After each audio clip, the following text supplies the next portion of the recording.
Əziz bacı və qardaşlarım, Allaha çox şükür olsun ki, bu bayramın, bu ilahi günün mənəvi fəzasından bəhrələnirik. İnsan var olan gündən qurbanlıq məfhumu mövcud olub. İnsan yaranan gündən artıq yer üzünə gəldiyi ilk gündən Quran-ı Kərimdə danışılır, Həzrəti Adəmin iki övladının qurban gətirməsi, Habil və Qabilin. Və yer üzündə ilk qəbul olunan qurban məhz Allah rizası üçün edilən qurban olur. İnsan müvəqqəti bir aləmdən qopub əbədiyyətə qovuşmalı, ilahi bir kamilliyə doğru hərəkət etməlidir. Və qurban bu ayrılmanı, qopmanı simvolizə edir. Qurbanın əsas mahiyyəti insanın aşağı dərəcəli istəklərindən ali dərəcəli istəklərə doğru hərəkət etməsidir. Qurban ayrılmaq, qopmaq mənasını ifadə edir, yaxınlıq mənasını ifadə edir.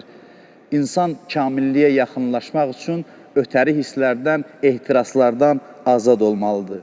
Qurbanlığın əsas fəlsəfəsi mərhəmətdir, birgə yaşayışdır, insanlara dəstək olmaqdır, yoxsulların yad edilməsidir. Allah yolunda ehsan edildikdə insan özü də kamilləşir. Çünki cəmiyyətin sevgiyə ehtiyacı var. Cəmiyyət sevgi ilə idarə olunur. İctimai münasibətlərin əsas qaynağı məhəbbətdir, eşqdir.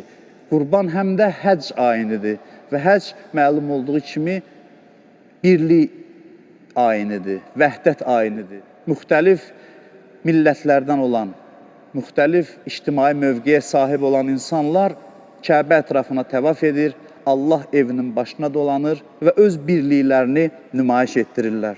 Allaha şükürlər olsun ki, bizim xalqımız tarixən bu ilahi dəyərlərə sahib olub.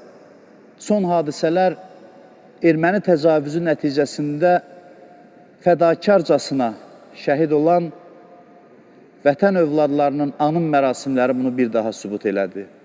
Azərbaycanın yüksək çinli zabitləri əskərləri ilə bir yerdə, səngərdə, vətən torpaqları uğrunda son damla qanlarına qədər vuruşub, döyüşüb, şəhidlik zirvəsinə ucaldılar. Bir daha hər birinizin, Azərbaycan xalqının bayramını təbrik edirəm. Allah kəsilən qurbanları, qılınan namazları bizdən qəbul eləsin. Allah dünya və axirətimizi abad etsin.